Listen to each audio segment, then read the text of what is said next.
আসসালামু আলাইকুম। সবাইকে প্রীতি ও শুভেচ্ছা জানিয়ে শুরু করছি আপনাদের আইন বিষয়ক অনুষ্ঠান ল অ্যান্ড লিগ্যাল এইড। এই অনুষ্ঠানটি আপনারা দেখছেন এনটিভি ইউরোপ স্কাই 780 এবং ইউটিউব এবং ল অ্যান্ড লিগ্যাল এইডের ফেসবুক পেজ থেকে। সবাইকে আবারও আমন্ত্রণ জানাচ্ছি এই অনুষ্ঠানটি দেখার জন্য। প্রতিদিনের মতো আমার সাথে উপস্থিত আছেন দুজন গেস্ট, আপনাদের অতি সুপরিচিত, এবং তাদের সাথে আমি পরিচয় করিয়ে দিচ্ছি, যদিও দরকার নেই তারপরও। উপস্থিত আছেন আমার ডান পাশে ব্যারিস্টার এম এ মুহিত খান। মুহিত ভাই, ধন্যবাদ আপনাকে অনুষ্ঠানে আসার জন্য। এবং প্রতিদিনের মতো আরও উপস্থিত আছেন আরও একজন প্রমিনেন্ট ব্যারিস্টার আকবর বিন সিদ্দিক। আসসালামু আলাইকুম। ঈদ মোবারক। ঈদ মোবারক। আপনাদেরকে স্বাগতম জানাচ্ছি আমাদের অনুষ্ঠানে। আমরা গত পর্বে ইমিগ্রেশনের কিছু আপডেট নিয়ে আলোচনা করেছিলাম। সেই ধারাবাহিকতায় আমাদের অনেকগুলো ইমেলস এবং ফোন কল এসেছে এই ইমিগ্রেশন আপডেটগুলো নিয়ে আলোচনা করার জন্য। আপনারা এই অনুষ্ঠানের মাধ্যমে আপনারা স্টুডিওতে যোগাযোগ করতে পারবেন আমাদের সাথে।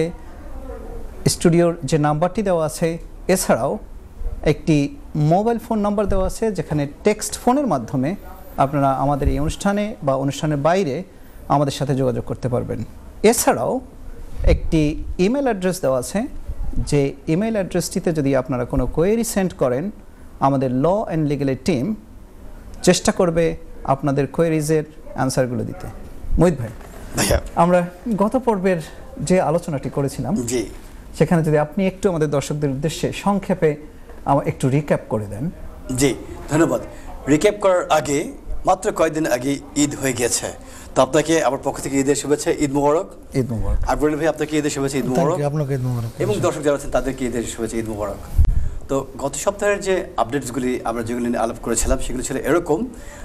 আপনারা জেনেছেন যে 5 বছর থেকে 10 বছরের যে সেটেলমেন্ট চলে যাচ্ছে, এই সংক্রান্ত বিষয়ে একটা প্রস্তাবনা যে আছে, হ্যাঁ জি, একটি যে হোয়াইট পেপার যে আলোচনা হয়েছে সেটি নিয়ে আমাদের কমিউনিটির ভিতরে ব্যাপক জল্পনা কল্পনা ছিল, খুব আশঙ্কা ছিল।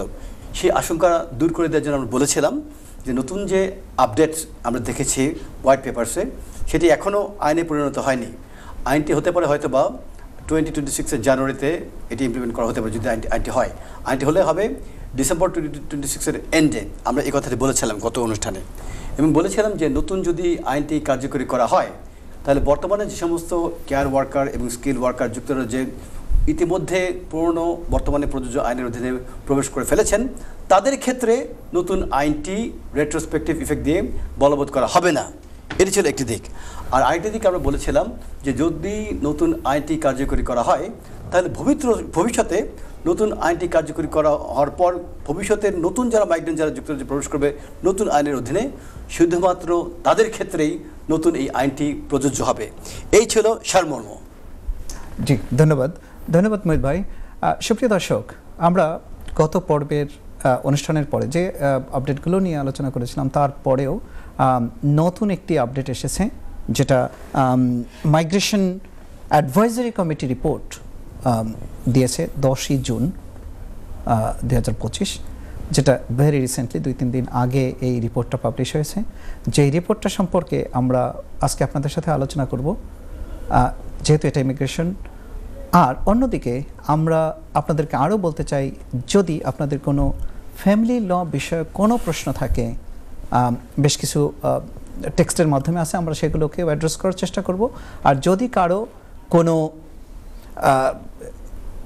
ফ্যামিলি ল বিষয়ে কোনো প্রশ্ন থাকে, আপনারা অবশ্যই আমাদের সাথে যোগাযোগ করে আপনাদের বিষয়গুলো ডিসকাস করবেন। আমরা আমাদের পক্ষ থেকে যেটুকু পারি আপনাদের পরামর্শ দিয়ে সহযোগিতা করব। কিন্তু মনে রাখবেন, এটা কোনো কনক্রিট লিগ্যাল অ্যাডভাইস না। যেহেতু একটা পাবলিক ডোমেইনে আমরা এই পরামর্শগুলো দিয়ে থাকব, আপনারা সবসময় চেষ্টা করবেন যে কোনো এক্সপার্ট সলিসিটর যারা আছেন তাদের সাথে সরাসরি গিয়ে অ্যাডভাইস নেওয়ার, যেটা আপনার জন্য, আপনার ভেরি স্পেসিফিক কেসের জন্য খুব একটা রাইট অ্যাডভাইস পাওয়ার জন্য, আপনার কেসের জন্য এটা ভালো হবে। আশা করি আপনারা বুঝবেন। ব্যারিস্টার আকবর সাহেব, আপনি যদি আমাকে সংক্ষেপে যে এই যে মাইগ্রেশন অ্যাডভাইজরি রিপোর্ট যেটা কমিটির যে রিপোর্টটা দিয়েছে এটা সম্পর্কে আপনি যদি সংক্ষেপে একটু বলেন, আমরা তারপরে বিশদ আলোচনায় যাব। বিশেষ করে এটা কোন বিষয়গুলো নিয়ে আলোচনা এসেছে? Thank you very much Imtiaz ভাই, থ্যাংক ইউ আমাকে ইনভাইট করার জন্য। ধন্যবাদ এনটিভির দর্শক শ্রোতাদের যারা এই প্রোগ্রামের প্রাণ, সবাইকে ঈদের শুভেচ্ছা। জি ইমতিয়াজ ভাই, বিষয়টা হচ্ছে যে আপনি যেটা ইতিমধ্যেই বললেন যে 10 জুন মাইগ্রেশন অ্যাডভাইজারি কমিটি যে রিপোর্ট যেটা পাবলিশ করলো, সেখানে আসলে যারা এখানে সেটেল পারসন আছেন বা ব্রিটিশ ন্যাশনাল আছেন, যারা স্পাউস আনতে বিভিন্ন সময় বিভিন্ন ধরনের স্ট্রাগলের মধ্যে পড়েন, পার্টিকুলারলি যারা বাচ্চা ইনভলভ আছে, সো যে হাই স্যালারি থ্রেশহোল্ডের কারণে তারা এফেক্টেড হচ্ছেন, ফ্যামিলির লাইফটাও এফেক্টেড হচ্ছে, যেখানে আর্টিকেল 8টাও তাদের আসলে এক্সারসাইজ করা যাচ্ছে না। সো এই বিষয়গুলোই বেশি ফোকাস করছে মূলত মাইগ্রেশন অ্যাডভাইজারি কমিটি, ওয়েদার যে ইনকাম যে থ্রেশহোল্ডটা এটা রিডিউস করা যায় কিনা। সো এখানে আসলে মানে আসলেই বড় ধরনের একটা সেটব্যাক বলা যায় যে যদি এটা কার্যকর হয় কমিউনিটির জন্য আসলে বিশাল একটা নিউজ হিসাবে আসতেছে। এখানে অনেকগুলো রিকমেন্ডেশন দেওয়া হয়েছে, 29,000 থেকে সেখানে রিকমেন্ডেশনটা হচ্ছে 23,000 থেকে 25,000 পর্যন্ত একটা প্রস্তাবনা আছে আর কি, যদি এটা কার্যকর হয়। এই ছাড়াও পে স্লিপ যে 6 মান্থের মেনটেন করা লাগতো, সেখানে রিকমেন্ডেশন দেওয়া হয়েছে এটাকে উইথড্র করার জন্য। এই ছাড়াও দেখা যাচ্ছে এতে ফলে কি হচ্ছে, আপনার বাচ্চারা বাংলাদেশে তাদেরকে আনতে পারতেছেন না, 6 মাস মেনটেন করার পর আপনাকে অ্যাপ্লাই করতে হচ্ছে। এখন এটা কার্যকর হলে আপনি স্টেটও অ্যাপ্লাই করতে পারতেছেন, অনেকটা ফ্লেক্সিবিলিটি চলে আসবে আশা করা যায়। অন দ্য টপ অনেকে অ্যাকোমোডেশনের প্রবলেমে আছেন, অ্যাপ্লাই করার আগে আপনাকে অ্যাকোমোডেশন দেখাতে হচ্ছে। অ্যাডভাইজারি কমিটি রিকমেন্ড করা হচ্ছে যে এখানে যেন যারা ডিজেবল তারা সারা যেন অ্যাকোমোডেশনের বিষয়টা ফ্লেক্সিবল করা হয়, যেন এটা রিকোয়ারমেন্ট না থাকে। সো দেওয়ার পর আপনাকে বাসা অ্যারেঞ্জ করে তারপর অ্যাপ্লাই করা, এই যে স্ট্রেসগুলো আপনাকে আর সেটা নিতে হচ্ছে না। এটা ইজ ভেরি গুড নিউজ যদি এটা কার্যকর হয়। আসবো মোহিত ভাইয়ের কাছে। মোহিত ভাই, আপনি এই যে মাইগ্রেশন অ্যাডভাইজারি কমিটির যে রিপোর্টটা দিয়েছে আপনি অনেকটা দেখেছেন, আমরা আস্তে আস্তে আলাপ করছিলাম যে it's a very good sign, কিন্তু আপনি কি মনে করেন যে এই অ্যাডভাইজারি কমিটির রিপোর্ট অনুযায়ী এটা কি লেবার ক্লাসকে মাথায় রেখে আসলে মূলত উদ্দেশ্যটা কি, এটা যদি আপনি একটু বলেন প্লিজ। ধন্যবাদ। প্রথমেই আমি আপনার দর্শকদের উদ্দেশ্যে এই প্রশ্নের কনটেক্সটে বলতে চাচ্ছি, আপনি বলেছিলেন যোগ্য দক্ষ আইনজীবী। আমার দৃষ্টিতে যে কয়েকজন যোগ্য এবং দক্ষ আইনজীবী রয়েছে, শ্রদ্ধাভাজন আইনজীবী, তাদের ভিতরে অত্যন্ত শ্রদ্ধার আসনে অবস্থান করেন আমাদের ব্যারিস্টার ইমতিয়াজ ভাই, এবং তার পাশে আছেন ব্যারিস্টার আকবর আলী ভাই, আকবর ভাই। তাদের মাঝখানে থাকতে পারেন খুব অতি তুচ্ছ ক্ষুদ্র। সুপ্রিয় দর্শক, আমি একটু অ্যাড করি মোহিত ভাই আপনাকে থামানোর জন্য। আমার সবচেয়ে শ্রদ্ধাভাজন ভাই যিনি উপস্থিত আছেন, এবং আমরা মনে করি আমাদের কমিউনিটিতে এবং আমার ব্যক্তিগত স্থান থেকে উনি আমার মাথার মুকুট। উনি হয়তো বাড়িয়ে বলছেন অনেক কিছু, বাট আলহামদুলিল্লাহ we are trying our level best to assist you. This is the thing anyway. মাশাআল্লাহ। তো তাহলে বুঝতে পারছেন উনি ক্লায়েন্টদের সাথে উনি কিভাবে ডিল করেন। Respect brings respect back. আচ্ছা, ফিরে যাচ্ছি এখন মূল আলোচনায়। আপনি আমাকে জিজ্ঞেস করেছিলেন ভাইয়া লেবার ক্লাসকে মাথায় রেখেই কি এটা টার্গেট করা হয়েছে কিনা। তা কিন্তু নয় ভাইয়া। আসলে যে ডিসকাশনগুলি হচ্ছে সেখানে যে মূল বিষয়টি উঠে এসেছে যে যদি এই নতুন যে মিনিমাম ইনকামের যে থ্রেশহোল্ডটি বর্তমানে যেটি থেকে আছে 29,000 পাউন্ডের ক্ষেত্রে, সেটি কি হয়তো বাড়িয়ে 38,700 করা হবে কিনা, এরকম একটি ধোঁয়াশা ছিল। সেই জায়গা থেকে কমিয়ে এখন বলা হয়েছে, প্রথম প্রস্তাব তো ছিল 39,000, মানে বিগত সরকারের আমলে আমরা তা দেখেছি। এটি যদি গত সরকার থাকতো ক্ষমতায় তাহলে কার্যকরী হয়ে যেত, তো নতুন সরকার ক্ষমতায় আসার কারণে এটি কার্যকরী করা হয়নি।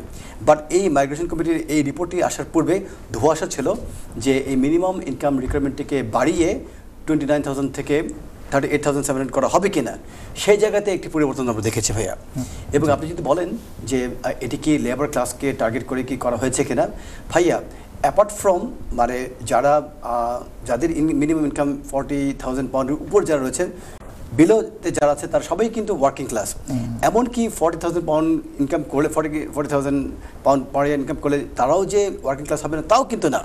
এবং মিনিমাম 100,000 পাউন্ডের নিচের যাদের ইনকাম আমার দৃষ্টিতে তারা হচ্ছে working class, and above they could be high earner. এখন প্রশ্ন হচ্ছে যে যদি এই মিনিমাম ইনকামটিকে কমিয়ে আনা হয় তাহলে এটি কি শুধুমাত্র লেবার ক্লাসকে হেল্প করবে? তা কিন্তু নয় ভাইয়া। এটি লেবার ক্লাস এবং আপার ক্লাস যারাই যে ধরনের ইনকামই যারা করে থাকুক না কেন, দু ধরনের ক্লাসকে এটি সাহায্য করবে। প্রথমত আমি প্রশ্নটা এজন্য করেছি, সেটা হচ্ছে যে আপনি দেখবেন যাদের income threshold above 29,000 at the present, জি ভাই, তো তাদের তো এটা নিয়ে মাথা ঘামাতে হচ্ছে না। জি না, বাট আমাদের যারা ওয়ার্কিং ক্লাস আছে, আমাদের যারা যেমন হাই স্ট্রিট যে নর্মাল শপগুলোতে জব করে, 10 পাউন্ড 11 পাউন্ড ঘন্টায় যারা জব করে, তাদের জন্য তো 29,000 এর থ্রেশহোল্ড মেইনটেইন করা ইটস সো টাফ। আমার একটা কথা, আপনি প্রশ্ন উত্তরটা দেওয়ার আগে যেটা হচ্ছে আমি বলতে চাই যে আপনি মনে করেন যে ফ্রেশ গ্রাজুয়েট যারা, তারা যখনই পড়াশোনা করে বের হবে, হতে পারে তারা 25 বছর বয়স, 26 বছর বয়স অথবা below 30, how could you expect for them to secure a job more than 29,000? এই জিনিসগুলো কনসিডারেশনে আনা হয়েছে কিনা, আসলে এটাই আমার কাছে মনে হয় না এটি সত্যিকার অর্থে কনসিডারেশন আনা হয়েছে। যদি সত্যিকার অর্থেই আনা হতো, যদি সত্যিকার অর্থে সেই জায়গাতে আমার মতো একজন মানবদরদী কোনো লয়ার থাকতো, আপনার মতো মানবদরদী লয়ার থাকতো, আমাদের প্রথমেই সাজেশন থাকতো যে 29,000-ও নয়, 25,000-ও নয়, এটিকে কমিয়ে এনে 18,600 আপনার ফিরে যান। তার কারণ হচ্ছে এই যে 18,600 যে মিনিমাম ইনকামটি, সেই ইনকামটিও 40% জনগণের নেই। তাহলে সেইখানে সেই জায়গাতে আপনি দেখালেন 29,000 পাউন্ড থেকে আপনি কমিয়ে 25 থেকে 27,000 পাউন্ড নিয়ে এসছেন, কত মানবদরদী কাজ করছেন। এদিকে হচ্ছে শুভঙ্করের ফাঁকি। আমার ক্ষুদ্র বিবেচনা মনে হচ্ছে মিনিমাম ইনকামটিকে কমিয়ে আরও নিচে এনে প্রাথমিক অবস্থা যেটি ছিল 18,600 সেই জায়গাতে নিয়ে আসা দরকার। বাট আমরা কেউ আমাদের ভয়েস রেজ করছে না, যে কারণে আনফর্চুনেটলি ওই যে বিচারের বাণী নিভৃতে কাঁধে। না, আপনি দেখে থাকবেন যে যখন 18,600 থেকে 29,000 প্রপোজাল এসেছিল 39,000, সেটাকে অনেকটা কমিউনিটিতে এবং মেইন স্ট্রিম এটা নিয়ে অনেক ডিসকাশন হওয়ার পরে তারা সেটেল করলো, লাস্ট গভর্নমেন্ট এটা সেটেল করলো যে 29,000। জি, তো সেই জায়গা থেকে কিন্তু অ্যাওয়ারনেসটা বা এটা নিয়ে যে মানুষ কেউ ভয়েস রেজ করেছে কিছুটা হলেও, তাতে কিন্তু কিছুটা এফেক্ট হয়েছে। বাট আরো স্ট্রংলি হওয়া উচিত ছিল। we could have get those opportunity যে এখানেই থেকে যাক। এক্স্যাক্টলি। 18,600। আরেকটি কথা বলি, আকবর আলী ভাই কিন্তু খুব চমৎকার করে কথা বলেছিলেন যে পেএসএর সংক্রান্ত বিষয়ে। দর্শক, আপনাদেরকে সচেতন করার জন্য একটু এই কথাটি বলছি। বর্তমান আইন অনুযায়ী আপনাদেরকে অবশ্যই 29,000 পাউন্ড ইনকাম করতে হবে, মিনিমাম ইনকাম। এবং যদি এন্টি ক্লিয়ারেন্স কোনো অ্যাপ্লিকেশন সাবমিট করেন আপনারা কেউ ওভারসিজ কোনো স্পাউসকে আনার জন্য, যদি একটি জব থেকে থাকে তাহলে আপনাদেরকে মিনিমাম 6 মান্থসের পে স্লিপস, আকবরুল ভাই যেটি বলেছেন, সেই পে স্লিপস আপনাদের সাবমিট করতে হবে। আর যদি একের অধিক জব থেকে থাকে তাহলে আপনাদেরকে অবশ্যই 12 মান্থসের ব্যাংক স্টেটমেন্ট এবং পে স্লিপ সাবমিট করতে হবে। সুতরাং ওই যে আকবর আলী ভাই এবং আমরা যে ওয়ার্ডিংগুলি পড়েছি হোয়াইট পেপারসে এবং মাইগ্রেশন ওয়ার্ডিংগুলি, সেই ওয়ার্ডিংগুলি পড়ার কারণে আপনারা কিন্তু কনফিউজ হয়ে যাবেন না। আমরা এসেছি আপনাদেরকে আপডেট দেওয়ার জন্য যে নতুন আইনটি কী আসতে পারে। বাট আইনটি আসার আগে বর্তমান আইনের অধীনে কিন্তু এই হচ্ছে বর্তমান অবস্থা ভাইয়া। 29,000 আপনাদের ইনকাম করতে হবে, 12 মাসের পে স্লিপ সাবমিট করতে হবে যদি দুটো জব দেখানো হয়, আর যদি একটি জব দেখানো হয় তাহলে 6 মান্থসে ভাইয়া। এই হচ্ছে আমার ছোট্ট একটি। ধন্যবাদ। প্রিয় দর্শক, আপনারা শুনছিলেন আমাদের ব্যারিস্টার মুঈদ ভাই সুন্দর করে ব্যাখ্যা করেছেন যে এটা আসলে কিভাবে থিঙ্কিং করা হচ্ছে, লটা চেঞ্জ করার যে প্রপোজালটা এসেছে সেটা আসলে কোথায় গিয়ে ঠেকবে বা কিভাবে করা উচিত, কিভাবে হচ্ছে, সেটার একটা আউটলাইন আপনারা পেয়ে গেলেন। আমরা এখন আসবো আমাদের অন্য অতিথি ব্যারিস্টার আকবর বিন সিদ্দিকীর কাছে। মিস্টার আকবর, আপনি যদি একটু বলেন যে এই চেঞ্জটা, পটেনশিয়াল চেঞ্জটা যদি মাইগ্রেশন অ্যাডভাইজারি কমিটির রিপোর্ট অনুযায়ী 10 তারিখের যে রিপোর্টটা এসেছে সে অনুযায়ী যদি চেঞ্জটা আসে, তাহলে আসলে এটা কী ধরনের ইম্প্যাক্ট পড়বে ফ্যামিলি লাইফের উপরে, বা চিলড্রেন যদি থাকে ইনভলভ, সেটা কিভাবে আমরা বেনিফিটেড হব বা কিভাবে হতে পারে? থ্যাংক ইউ ইমতিয়াজ ভাই। এটা huge impact considering the fact যেটা আপনি বললেন যে আপনি যদি এখানে বেনিফিটেড, কিন্তু আমরা কমিউনিটির মানুষ তো হবে নেই, প্লাস এখানে গভর্নমেন্টও মাস মোর বেনিফিটেড হবেন। কীভাবে?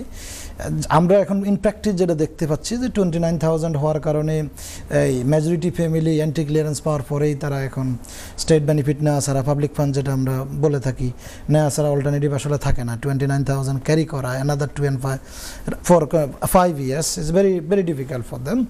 যদি সেটা কন্টিনিউ করতেই যায় সেখানে আপনার অন্যান্য হাউস রেন্ট, অন্যান্য খরচ সব মিলে আসলে এবং 29,000 জব সিকিউর করাও অনেক টাফ। তো এখন এটা যদি সত্যিকার অর্থে কার্যকর করা যায় তো সেক্ষেত্রে পাবলিক ফান্ডের উপরে রিলায়েবিলিটিও মানুষের অনেক কমবে। মানুষ আপনার আপনি যখন বলছেন যে পাবলিক ফান্ডের উপর রিলায়েবিলিটি কমে আসবে, আমরা যেটা জানি যে ব্রিটিশ অথবা সেটেলড স্পাউস যখন ইংল্যান্ডে আসে এন্ট্রি ক্লিয়ারেন্স নিয়ে, তারা তো no recourse of public fund, right. But so এই জায়গাটায় কি পার্থক্যটা আসতে পারে, এটা আমাকে যদি একটু আমার দর্শকদের যদি একটু বুঝিয়ে বলেন যে আসলে পাবলিক বেনিফিট তো until she got or he got as spouse, until they got the settled status, তারা তো পাবলিক ফান্ড পাচ্ছে না। কিন্তু on the other hand other spouse যে ব্রিটিশ অথবা সেটেল সে তো পাচ্ছে। সেক্ষেত্রে এরকম কি কোনো কন্ডিশনস আসবে কিনা যে 5 বছরে বেনিফিট ক্লেম করতে পারবে না বা কিছু, বা এটা কোনো আপডেট আছে কিনা আসলে? মোহিত ভাই আপনি যদি আপনার এটাকে তাহলে ধন্যবাদ। আমি কিন্তু এটাই বলে গ্রেট ম্যান থিঙ্ক অ্যালাইক। আমি কিন্তু গ্রেট ম্যান না, আপনি আমার মাইন্ড রিড করে ফেলেছেন। ভাইজান বলছিলেন 5 ইয়ার্সের কথা, বোধহয় আপনি যদি দর্শক অপেক্ষা করছেন। দর্শক জি, আমরা একটা কল নিয়ে আসবো। জি, আসসালামু আলাইকুম দর্শক, আপনার নাম বলে প্রশ্নটি করুন। ওয়ালাইকুম সালাম, আপনার নামটা বলে প্রশ্নটি করুন বোন। জি, আমার নাম কইতাম নাই। আমার প্রশ্ন হইল কি যে আমার একটা গড় আছে না, বুঝছেন?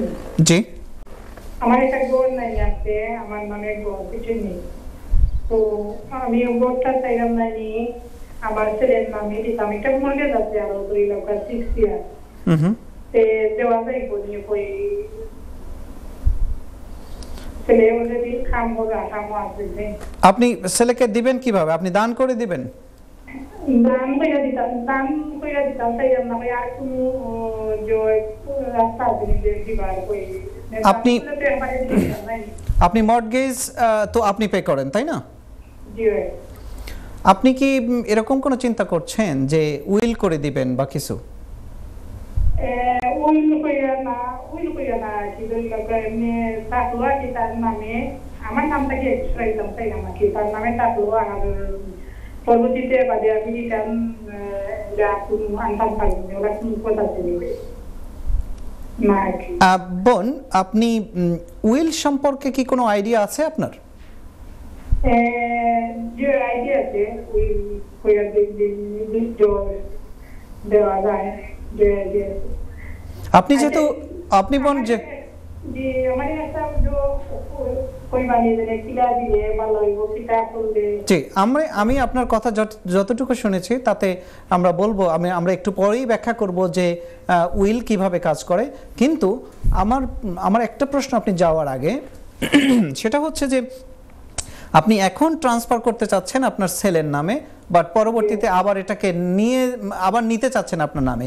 এর পিছনে কি কোনো স্পেসিফিক কারণ আছে যে কেন নিতে চাচ্ছেন বা কেনই বা এখন দিতে চাচ্ছেন? এটা কি কোনো কিছু বলবেন, আমাদের সাথে শেয়ার করবেন? যে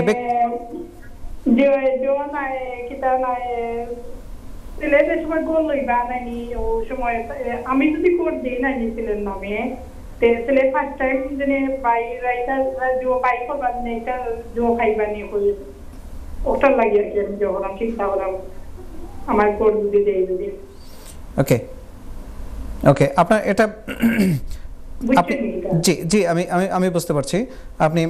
আমি বুঝতে পারছি যে এখন আপনি দেখতে থাকুন, আমার অতিথি আপনার প্রশ্নের উত্তর এই অনুষ্ঠানের মাধ্যমে দিবেন ইনশাআল্লাহ। জি, থ্যাংক ইউ। জি মোহিত ভাই, আমি বুঝে গেছি। আপনার জন্য চয়েস, আপনি কোনটা যে প্রশ্নের উত্তরটি আগে দিবেন না আপনি কন্টিনিউ করবেন? দিয়ে দেব এবং যাতে ওরা কি সহায়তা করে। প্রথমত সম্মানিত দর্শক, আপনি খুব কেয়ারফুলি আপনার প্রপার্টি ট্রান্সফার করবেন যদি আপনি প্রপার্টি ট্রান্সফার করতে চান। ল্যান্ড রেজিস্ট্রেশন ডিডের মাধ্যমে ট্রান্সফার করতে হবে, নাম্বার 1 প্রথমত। দ্বিতীয়ত, আপনি ট্রান্সফার করে ফেললেই কিন্তু মালিকানা আপনার ছেলের নামে হয়ে যাবে।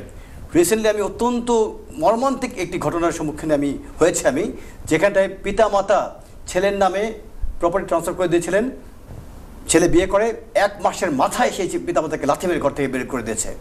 এটিও আপনার মাথায় রাখতে হবে যে ভবিষ্যতে হতে পারে বর্তমানে আপনার সন্তান আপনাকে খুব লুক আফটার করছে, বাট ভবিষ্যতে কি হবে, কে ওয়াইফ হয়ে আসবে, সে আপনাকে লুক আফটার করবে কিনা এটি মাথায় রাখতে হবে।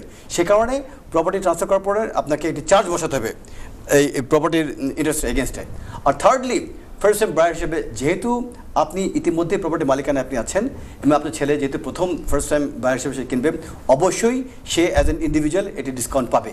আমি সংক্ষিপ্ত আকারে উত্তর দেওয়ার চেষ্টা করছি। Thank you. কিন্তু দর্শকের একটা প্রশ্ন আপনি মিস করেছেন, সেটা হচ্ছে যে উনি বলছিলেন যে যদি ছেলের নামে এখন ট্রান্সফার করা হয় তাহলে সে ছেলে যদি পরবর্তীতে বাড়ি কেনে সেক্ষেত্রে ফার্স্ট টাইম বায়ারের কোনো ফ্যাসিলিটিস সে পাবে কিনা? আমি বলে দিয়েছি ইতিমধ্যে বলে দিয়েছি, যদি ছেলে হচ্ছে ফার্স্ট টাইম বায়ার সে ডিসকাউন্ট পাবে প্রপার্টি কেনার সময়। এটা নেওয়ার পরে না ছেলে সেকেন্ড প্রপার্টি কেনার সময় তখন সে পাবে না, বাট মায়ের প্রপার্টি সে যখন কিনবে এজ ফার্স্ট টাইম বায়ার কিনবে না, এটা গিফট হিসেবে চলে যাবে। উনি কিন্তু বলেছেন মর্গেজ আছে ভাইয়া। জি, আমাদের একটা কল আছে। জি জি দর্শক, আপনি নাম বলে প্রশ্নটি করুন। হ্যালো, জি আসসালামু আলাইকুম। আসসালামু আলাইকুম। আমি একটা আমার মায়ের ভিসি বিষয়ের ব্যাপারে কথা বলছিলাম যে আমার আম্মার জন্য ভিসি বিষয়ে অ্যাপ্লিকেশন করছিলাম প্রায় 1 বছর আগে। তো এরপরে আমি কমন লেটারে সব দিলাম, সব ঝামেলা ছিল, তারপর রিফিউজ করছে। তো রিফিউজ করার যে রিজনগুলো দিচ্ছে তো সবগুলোই কমন লেটারে ছিল। তো এরপর আমি 3 বার রিঅ্যাকশন করছি, করার পরে ওরা আমাকে কিছু দিয়েছে। তো এরপরে এর মধ্যে আমার লয়ারের মধ্যে প্রায় 2,500 পাউন্ড চলে গেছে। তো আমি কি এই ফিসটা ক্লেম করতে পারি? আপনি কি জেআর প্রিঅ্যাকশন প্রোটোকলের পরে কি আপনি জেআর ক্লেম সাবমিট করেছেন? না আপনি জাস্ট রিঅ্যাকশন 3 বার, 4th টাইম যখন ক্লেম করছি তখন 4th টাইম যখন অ্যাপ্লাই করছি তখন ওরা আমাকে অ্যাকসেপ্ট করছে কিছুটা। ওকে, 4th টাইম যখন যদি প্রিঅ্যাকশন প্রোটোকল করেছেন তখন তারা অ্যাকসেপ্ট করেছে। আপনি এটা পাবেন কিনা? জি, আপনার আর কোনো প্রশ্ন আছে? যে কারণগুলোতে রিফিউজ করছে সবগুলোই কিন্তু আমি কমন লেটার দিয়েছিলাম। জি ওকে, আর কোনো প্রশ্ন আছে আপনার? না জি, আপনি দেখতে থাকুন, আমার অতিথি আপনার প্রশ্নের উত্তর দিবেন ইনশাআল্লাহ। Thank you.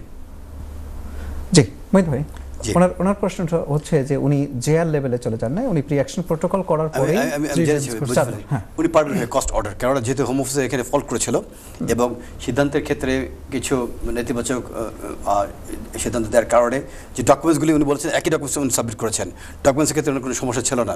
যেহেতু হোম অফিস সিদ্ধান্ত দিতে গিয়ে ভুলটা করে ফেলেছে, এ কারণে ওনার লিগাল যে কস্টটা চলে এসছে, সেক্ষেত্রে আন্ডার ফেয়ারনেস অ্যান্ড জাস্টিস ওই প্রিন্সিপালের অধীনে উনি কিন্তু সিক করতে পারবেন ভাইয়া।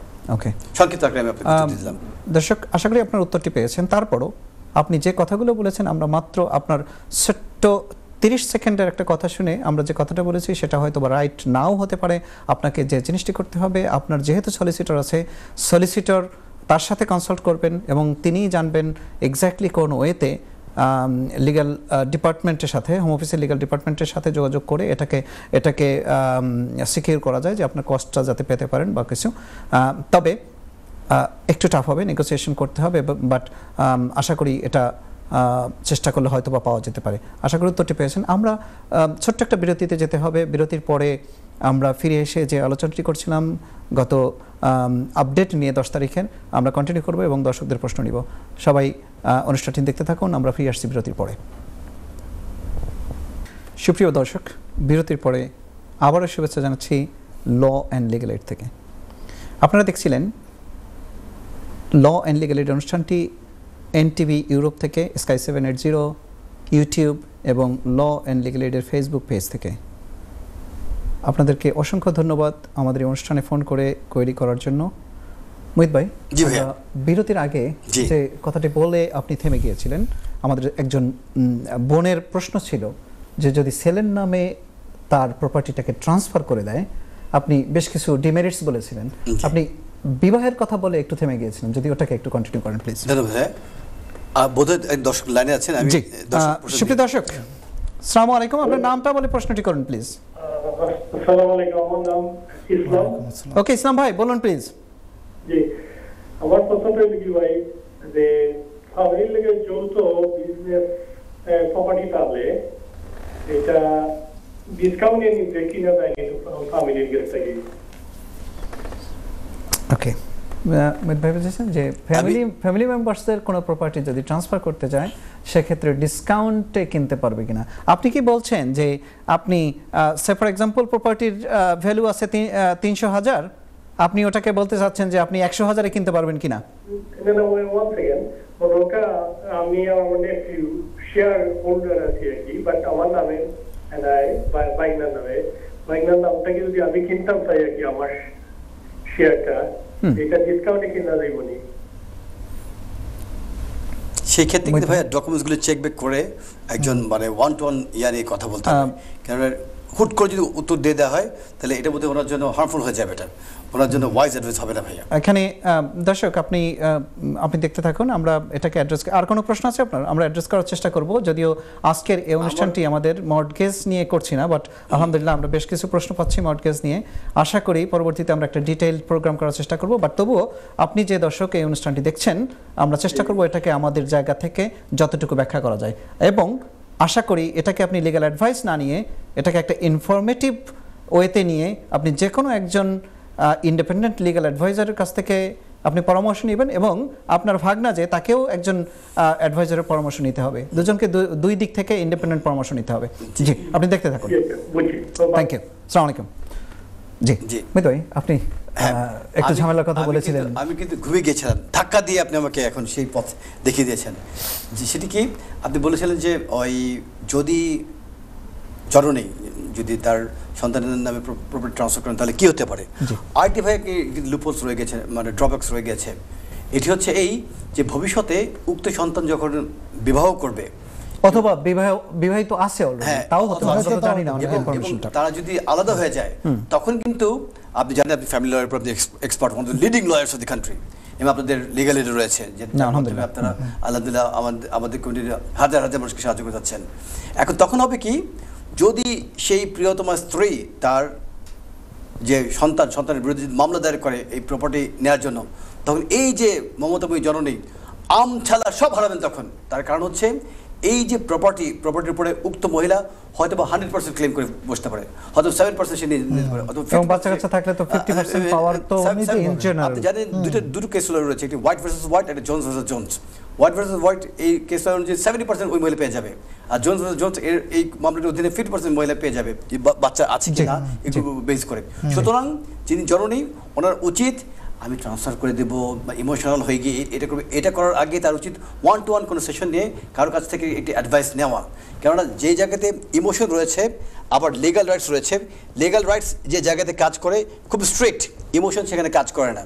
এই স্ট্রিক্ট লিগ্যাল রাইটসকে শক্ত করে ধরার জন্য একজন শক্ত আইনজীবীর পরামর্শ গ্রহণ করা দরকার উক্ত জননী, যাতে করে তিনি শেষ জীবনে এসে বুকের সাথে মানে জীবন যুদ্ধ করে যাতে দুঃখে না মারা যান, এটি আমার অ্যাডভাইস হবে ভাই। জি, ধন্যবাদ মোহিত ভাই।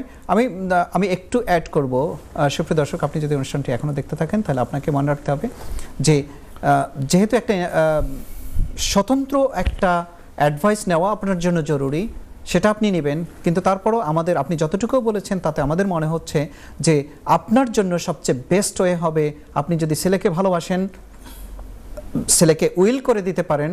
এবং আপনি মনে রাখবেন যে আপনি বলেছেন যে আপনি হয়তো কোনো সময় যদি এটাকে ফেরত নিতে চান, দেখুন আপনি যদি উইল করেন আপনার কোনো বাধ্যবাধকতা নেই, আজকে উইল করে আপনি 1 সপ্তাহ পরে যদি বলেন না আমি এই যে উইলটা করেছি আমার ছেলেকে সম্পত্তি দিয়ে দিয়েছি, আমি এটাকে ক্যান্সেল করে দেব, আপনি কিন্তু সাবসিকুয়েন্ট একটা উইল করে অথবা ওটাকে ক্যান্সেলের ডিক্লারেশন দিয়ে আপনি ওটাকে ক্যান্সেল করে দিতে পারেন। আরেকটু বেশি অ্যাড করে ভেঙে জি জি ট্রাস্টও কিন্তু করতে পারেন, ফ্যামিলি ট্রাস্ট নয় কি?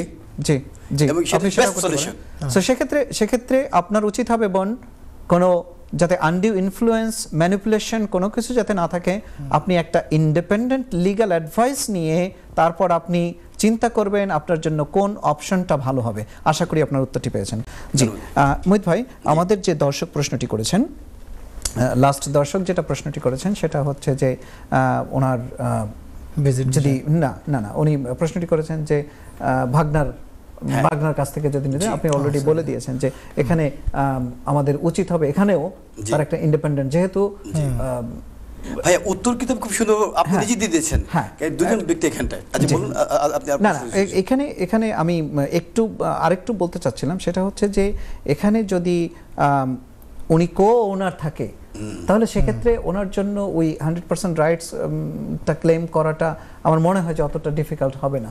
তারপরেও আপনি যদি একটু ছোট করে প্রসিজারটা বলে দেন যে এই ক্ষেত্রে টেনেন্সি ইন কমন এবং জয়েন্ট টেনেন্সি বলে একটি বিষয় রয়েছে আইনের ভাষায়, এবং এটা যারা কনভেনশন যারা প্র্যাকটিস করি আমরা যারা রয়েছে আমরা বলছি অনেকে বলে টেনেন্সি ইন কমন কি জয়েন্ট টেনেন্সি কি সেটি উনি বুঝবেন না, বাট আপনার উদ্দেশ্যে বলছি যেহেতু আপনি একজন ওনার এবং আপনার ভাগনা আরেকজন ওনার কো ওনার, তাহলে এখানে দুজন কো ওনার একসাথে কো এক্সিস্ট করছেন, দুটো লিগ্যাল রাইটস এখানে কাজ করছে। সুতরাং আমার যে অতি দক্ষ আইনজীবী আমার ব্যারিস্টার ইমতিয়াজ ভাই উনি বলে দিয়েছেন ভাগনাকে উচিত একজন ইন্ডিপেন্ডেন্ট লয়ারের কাছ থেকে অ্যাডভাইস নিয়ে আসা এবং ইন রাইটিং যিনি আপনাকে অ্যাডভাইস দিয়েছেন, এবং তাকে অবশ্যই কোয়ালিফাইড লয়ার হতে হবে। এবং আপনি যিনি ফোন করেছেন আপনারও দায়িত্ব হচ্ছেন আরেকজন ইন্ডিপেন্ডেন্ট লিগ্যাল অ্যাডভাইজার যিনি কোয়ালিফাইড লয়ার তার কাছ থেকে অ্যাডভাইস গ্রহণ করা। এই দুই অ্যাডভাইসকে একত্রিত করে then you will decide. Otherwise live শোতে ফোন দিয়ে যদি আমাদের কাছ থেকে মানে কুইক ফিট সলিউশন আনার চেষ্টা করেন সেটি আপনাদের জন্য হার্মফুল হবে। এই হচ্ছে আমার ক্ষুদ্র। জি ধন্যবাদ মোহিত ভাই। ব্যারিস্টার আকবর সাহেব, আপনি বলছিলেন যে প্রপোজাল যেটা এসেছে সেটা যদি আমাদের দর্শকদের উদ্দেশ্যে আবার একটু ছোট্ট করে বলে দেন যে এখন যে 29,000 থেকে ওদের প্রপোজালটা কি, আপনি অল্প করে যদি একটু বলে দেন যে প্রপোজালটা কি দিয়েছে। আপনি বলেছেন অলরেডি, তারপর আমি চাচ্ছি যে একটু ক্লিয়ার করে আমাদের দর্শকদের উদ্দেশ্যে। থ্যাংক ইউ ইমতিয়াজ ভাই। প্রিয় দর্শক শ্রোতা, আপনারা এটা জাস্ট একটা প্রপোজাল, এটা it is not clear weather it will be accepted or not, বা এটা কবে থেকে কার্যকর হবে যদি অ্যাকসেপ্টেড হয়। আপনারা এটার উপর বেস করে আবার ওইরকম কোনো ডিসিশন অফকোর্স নেবেন না, যেটা আমাদের মোহিত ভাই অলরেডি আপনাদেরকে সতর্ক করছেন। এখন যেটা কারেন্ট রিকোয়ারমেন্ট 29,000 পাউন্ড, সেটা অবশ্যই আপনাদেরকে ক্যারি করতে হবে আনটিল আরেকটা সার্কামস্ট্যান্স বা আরেকটা চেঞ্জেস না আসা পর্যন্ত। সো ওখানে আমি সামারি করে যদি বলি, সেটা যদি কার্যকর করা হয় তাহলে সেক্ষেত্রে আপনারা বড় ধরনের ফ্যাসিলিটিস পাবেন। এখন আপনারা 6 মাসের পে স্লিপ দেখানো থাকতেছে, সেটা আপনাদেরকে দেখানো লাগবে না। ইনস্টেড অফ দ্যাট আপনারা জব অফার আছে, এটা স্যাটিসফাই করলে হয়ে যাচ্ছে। কত টাকা প্রপোজালটা হচ্ছে 23,000 থেকে 25,000 পর্যন্ত। এখানের মধ্যে আরও একটু রিকমেন্ডেশন আছে, যারা আউটসাইড লন্ডনে থাকেন এদের জন্য অন্যভাবে ভ্যারিয়েশন করা যায় কিনা এটাও রিকমেন্ডেশন দেওয়া হয়েছে এখানে। এই ছাড়াও অনেকেই সাফার করতেছেন অ্যাকোমোডেশন নিয়ে, বিশেষ করে আমাদের কাছে অনেকে আসেন যে দেখা যাচ্ছে স্যালারি মেনটেন হচ্ছে, এখন বাচ্চাদেরকে দেশ থেকে আনবেন, দেখা যাচ্ছে 2 বেডরুম অ্যাকোমোডেশন আছে কিনা ওই থ্রেশহোল্ডটা মিট করতে পারতেছেন না অনেকেই। তখন এখানে অ্যাডভাইজরি কমিটি যে রিকমেন্ডেশন যে এখানে অ্যাকোমোডেশনটাও প্রয়োজনীয়তা নাই, আনলেস আপনি ডিজেবল না হয়ে থাকেন যে বা স্পেশাল নিডস আছে আপনার, তাহলে আপনাকে অ্যাকোমোডেশন রিকোয়ারমেন্টটা ফুলফিল করতে পারে, আদারওয়াইজ নট আর কি। জি অসংখ্য ধন্যবাদ ব্যারিস্টার আকবর প্রিন্স সিদ্দিক। জি মোহিত ভাই, আপনার কাছে আসবো, যেটা আপনি বলছিলেন যে লাইফ ইন দ্য ইউকে টেস্টের ক্ষেত্রে একটা চেঞ্জ করার প্রপোজাল এসেছে, এটা যদি আমাদের দর্শক, এটা কিন্তু অনেক ক্রুশিয়াল। অবশ্যই ভাই, বাংলাতে একটি কথা আছে, মেঘ দেখে তোরা করিস নে ভয়, আর আড়ালে তার সূর্য হাসে, বাট আড়ালে তার টর্নেডো হাসতে পারে, যে টর্নেডো জীবন ধ্বংস করে দিতে পারে। লাইফ ইন দ্য ইউকে টেস্টে ভাইয়া যে প্রশ্নটা আমাকে করেছেন, কেন এই কথাটি বলেছি, বর্তমানের যে আইন, সেই আইনের অধীনে লাইফ ইন দ্য ইউকে টেস্টে 24টি প্রশ্ন রয়েছে এবং 45 মিনিটস ব্যাপী যে সময়সীমা, এর ভিতরে 24টি প্রশ্নের উত্তর দিতে হয় এই লাইফ ইন দ্য ইউকে টেস্টে পাস করার জন্য। এটি একেবারে যে খুব ডিফিকাল্ট তা কিন্তু নয়, এটি পড়াশোনা করলেই এটি পাস করা সম্ভবপর। বাট ভবিষ্যতে হুঙ্কার দিয়ে বলা হয়েছে লাইফ ইন দ্য ইউকে টেস্টকে খুব টাইট করে ফেলা হবে, কেননা ওয়াইড স্প্রেড ফ্রড হয়েছে। বিভিন্ন দেশ থেকে বিভিন্ন অ্যাপ্লিকেন্ট মানে নামে বেনামে অনেক পয়সা খরচ করে তারা মানে থার্ড কোনো পার্টিকে ব্যবহার করে এই লাইফ ইন দ্য ইউকে টেস্টটি অ্যাবিউজ করেছে। এই কারণে ভবিষ্যতে এটিকে টাইট করা হবে। এখন বর্তমানে যে 24টি প্রশ্ন রয়েছে, হয়তো বা এটিকে বাড়িয়ে 50টি প্রশ্ন করা হতে পারে। বর্তমানে যে টাইম লিমিট রয়েছে 45 মিনিটস, এটিকে বাড়িয়ে হয়তো বা 1 ঘন্টা করা হতে পারে। বর্তমানে এটি জি হ্যাঁ জি এমসিকিউ বেস বলা হচ্ছে, কঠিন করা হবে। কঠিন করা হলে কখনোই কিন্তু সহজ করা হবে না, যে 24টি প্রশ্ন থেকে কমিয়ে 10টি প্রশ্ন আনা হবে। কমিউনিটির তো অনেকে এখনই সাফার করছে, ভয় পাচ্ছে দেওয়ার জন্য। এই কারণে সেক্ষেত্রে যদি আরো ডিফিকাল্ট হয়, অবশ্যই এই কারণে আমরা যদি বলছি মেক দেখে তোর করিস নেবে, অবশ্যই ভয় করতে হবে। এই কারণে যারাই আপনাদের ভিতরে যাদের লিমিটেড লিভ রিমেন্ট রয়েছে, অথবা যাদের মানে ইনডেফিনিট লিভ রিমেন্ট যারা অ্যাপ্লিকেশন সাবমিট করবেন, অথবা ভবিষ্যতে যারা ব্রিটিশ সিটিজেনশিপ অ্যাপ্লিকেশন সাবমিট করবেন, এখনই আপনাদের দরকার উচিত লাইফ ইন দ্য ইউকে টেস্টে পাস করে ফেলার। কারণ এই টেস্টে এরকম একটি জিনিস, একবার পাস করলে আপনাকে ভবিষ্যতে বারংবার এই টেস্টে দিতে হবে না। এই হচ্ছে এটার কোনো time limit নাই। জি, সংক্ষিপ্ত একটা আপডেট, বাট গুরুত্বপূর্ণ, মহা গুরুত্বপূর্ণ। জি, ধন্যবাদ। আশা করি দর্শক উপকৃত হবেন এটা দিয়ে।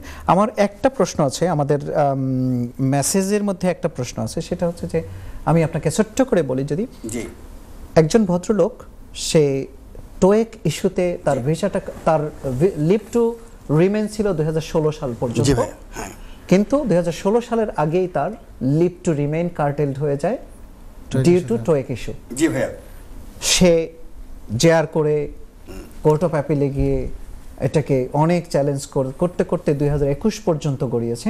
জি, 2021 সালে এসে তারা কোর্ট অফ অ্যাপিল থেকে কনসেন্ট অর্ডার নিয়ে আসছে যে রিকনসিডারেশন করবে। জি, রিকনসিডারেশন করতে গিয়ে ওই ভদ্রলোকের বাচ্চা ছিল, ওই ভদ্রলোক এসেছে এই দেশে 2005 সালে। জি, এখন 2021 সালে কিন্তু তার 15তে যেহেতু কার্টেল হয়েছে, মাঝখানে তার গ্যাপ ছিল, সে 2021 সালে তার চাইল্ড রুটে তাকে অ্যাকসেপ্ট করেছে, জি, রিকনসিডারেশন করেছে, চাইল্ড রুটে তাকে 2.5 বছরের ভিসা দিয়েছে। এখন তার এক্সটেনশন করতে হবে। তার প্রশ্নটা হচ্ছে যে যেহেতু 2010 থেকে তার কোনো ছিল না, গ্যাপ ছিল না, 2016তে 15তে এসে কার্টেল করা হয়েছে, যার কারণে তার লিভটা ব্রেক হয়ে গেছে, চ্যালেঞ্জ করে সে ভিসাও পেয়েছে।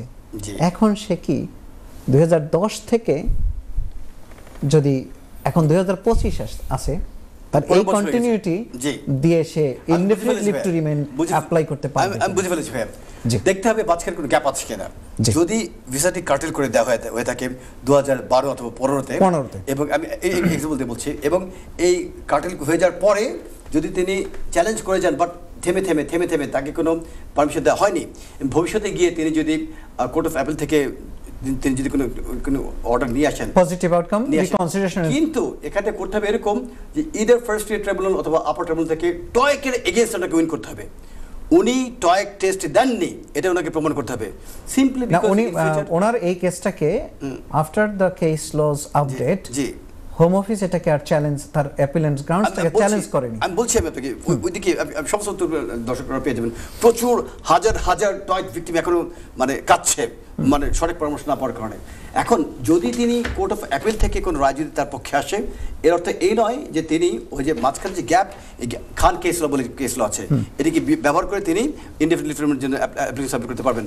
তিনি করতে পারবেন তখনই যদি আমাদের একজন দর্শক আছে, আমরা উত্তরটি নিয়ে আসি, সরি প্রশ্নটি নিয়ে আসি, উত্তরটি আমরা কন্টিনিউ করব। জি দর্শক, আসসালামু আলাইকুম। হ্যালো, আসসালামু আলাইকুম ভাই, আমি মোহাম্মদ সৈয়দ কুরাইশ, আপনাদেরকে আমি প্রশ্ন রাখতাম পারি? জি কুরাইশ ভাই বলেন। আচ্ছা, আমি যদি কোনো একটা অফিসে অ্যাপ্লিকেশন করি, তা আমি এটার জবাব পাইতাম পারি? যে অফিস বলতে কোন ধরনের অফিস ভাইয়া? ইউনাইটেড নেশন, 3 জন ইউএন সেক্রেটারি জেনারেল আমার ছিলেন। ওকে ওকে, আমরা দর্শককে হারিয়ে ফেলেছি।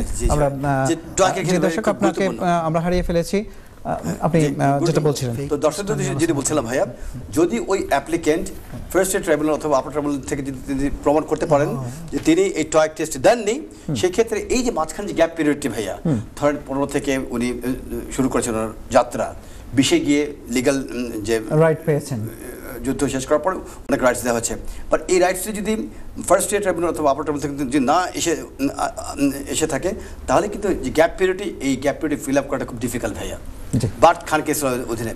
বাট যদি সেই অ্যাপ্লিকেন্ট কোর্ট অফ অ্যাপিলে গিয়ে যদি তিনি পরাজিত হন, এবং 2025-এ গিয়ে তিনি যদি একটি প্রাইভেট লাইফের আন্ডারে তিনি যদি কোনো অ্যাপ্লিকেশন সাবমিট করেন, এবং ফার্স্ট ইয়ার ট্রাইব্যুনালে গিয়ে যদি কিন্তু অলরেডি লিভ আছে আন্ডার দ্য চাইল্ড রুট, ওই আন্ডার চাইল্ডহুড হলে এটা হবে না, কারণ আপনাকে ওনাকে দেওয়া হচ্ছে হিউম্যান রাইটস গ্রাউন্ডে দেওয়া হচ্ছে। উনি কিন্তু টয়েকের এগেনস্টে উনি যে জেনুইন যে ক্লেমেন্ট ছিলেন, উনি জেনুইন আপনি টেস্ট টেকার ছিলেন, উনি কিন্তু সেটা প্রমাণ করতে পারেননি। উনি উনি আপনার প্রশ্ন আমরা তো যেহেতু শর্ট, উনি কিন্তু পেয়েছেন আন্ডার চাইল্ড রুট, তার মানে কি বাচ্চাটা হয়তো 5-7 বছর এখন হয়ে গেছে, সেই রুট উনি পেয়েছেন, but he couldn't establish that he was not the proxy test taker, এবং উনি প্রমাণ করতে পারেননি।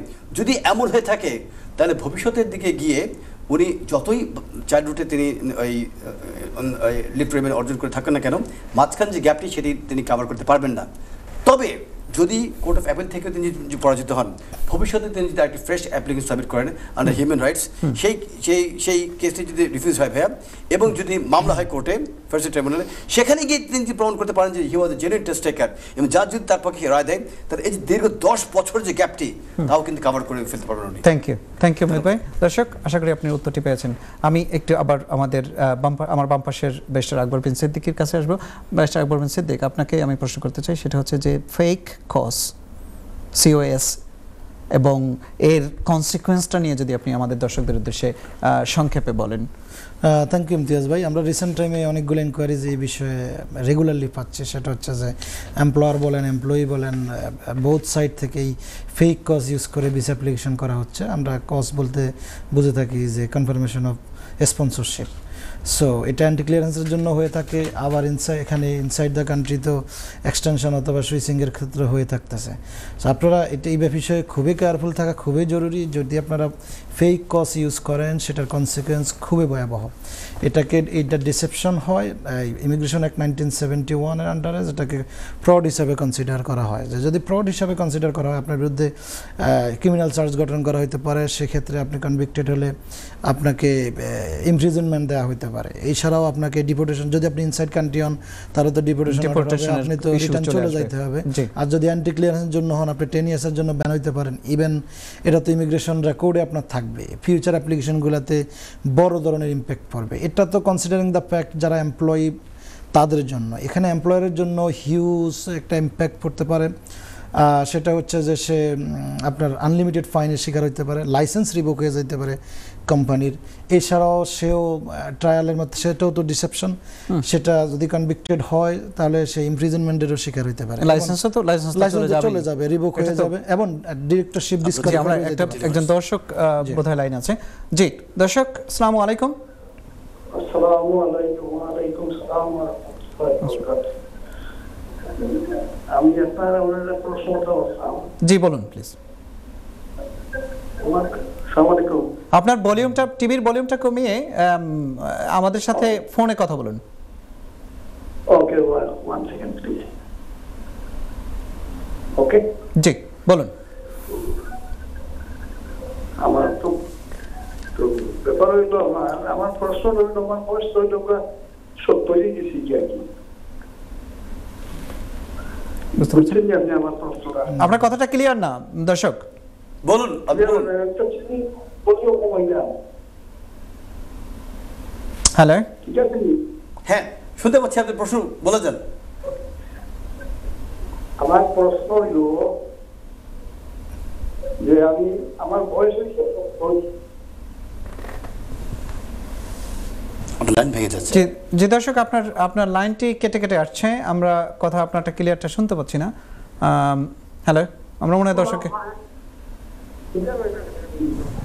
জি আপনি টিভির রুম থেকে অন্য রুমে গিয়ে কথা বলুন, কারণ হচ্ছে ইকো হয়, অনেক সময় শোনা যায় না। আপনারা আমাদেরকে দেখে বোধহয় আপনি প্রশ্ন করছেন, হবে না, পাশের রুমে গিয়ে কথা বলুন। আচ্ছা, এখন জানি। জি বলুন। Much better. আমার বয়স 70। জি, তখন মনে হইল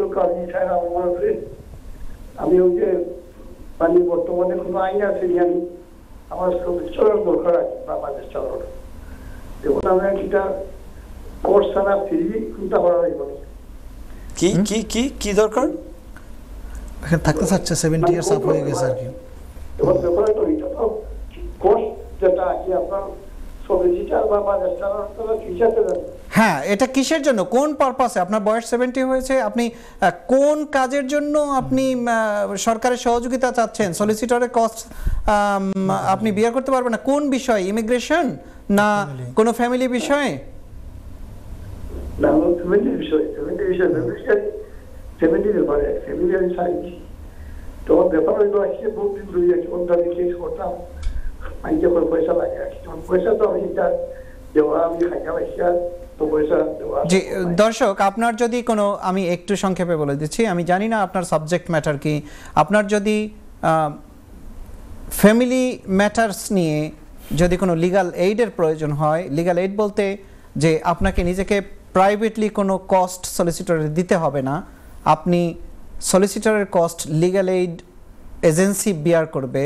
এটা যদি কোনো ফ্যামিলি কেস হয়, আপনি বলেছেন আপনি 70 বছর বয়স এখানে কোনো ফ্যাক্টর না। আপনার যেহেতু বলেছেন ইনকাম, আপনি যা ইনকাম আছে, আপনার যা আছে সেটা দিয়ে আপনি লাইভলিহুড মেনটেন করছেন, সো সেই জায়গা থেকে আপনি লিগ্যাল এইডের ফ্যাসিলিটিস পেতে পারেন। বাট এটা ডিপেন্ড করবে আপনি কোন বিষয়ে, কোন কেসের জন্য, কিসের জন্য লিগ্যাল এইড চাচ্ছেন। আমি এটুকু বলতে চাই যে অনুষ্ঠানের বাইরে আমাদের ইমেল অ্যাড্রেস এবং মোবাইল ফোন দেয়া আছে, আপনি ডিটেলস ডিসকাশন করতে হবে, অথবা আপনার নিয়ারেস্ট কোনো লিগ্যাল এইড ফ্রাঞ্চাইজ যারা আছে তাদের কাছে গিয়ে সরাসরি কথা বলবেন।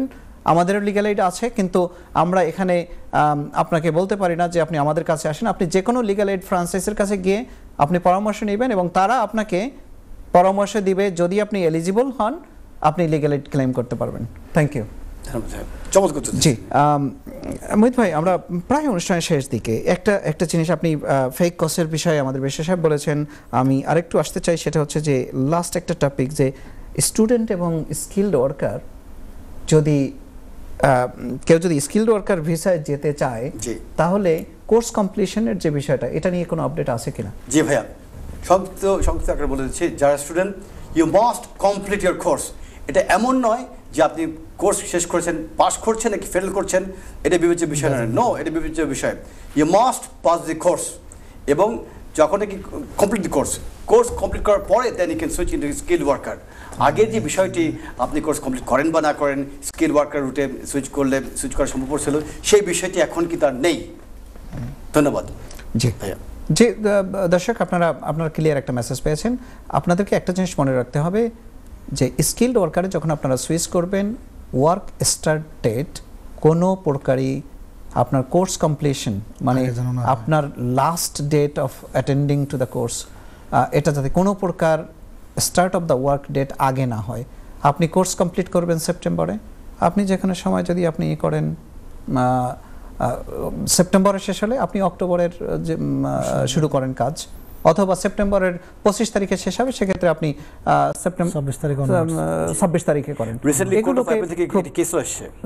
এগুলোকে আপনাকে সতর্কতার সহিত খেয়াল করতে হবে, এবং সবচেয়ে বেটার হয় আপনারা যে কোনো সলিসিটরের শরণাপন্ন হবেন, যাতে এরকম ছোটোখাটো ভুলের জন্য, কেননা আপনারা এখন মনে রাখবেন একটা বিষয়, যে আপনি যে কোনো অ্যাপ্লিকেশন, স্কিলড ওয়ার্কার অ্যাপ্লিকেশন যখন করবেন, 1035 pounds পার ইয়ার আইহেইসের চার্জ, তারপরে আবার ইমিগ্রেশন ভিসা ফিজ। সো এগুলো যাতে আপনাদের কোনো প্রকার ইমিগ্রেশন ভিসা ফিজটা নষ্ট না হয় সেদিকে খেয়াল রাখতে হবে, এবং কসেরও একটা টাকা থাকে, সেক্ষেত্রে অনেক আপনারা একটা ঝামেলায় পড়ে যেতে পারেন যদি একটা ভুল হয়। আশা করি এগুলোর বিষয়ে আপনারা সতর্ক থাকবেন। আমরা অনুষ্ঠানের একদম শেষ প্রান্তে, মোহিত ভাই, আমরা অনেকগুলো আপডেট নিয়ে কথা বলছিলাম, এগুলোকে আমরা কন্টিনিউ করব এবং এগুলো নিয়ে কথা বলবো। আপনি যদি শেষ মুহূর্তে 30 সেকেন্ডের জন্য দর্শকদের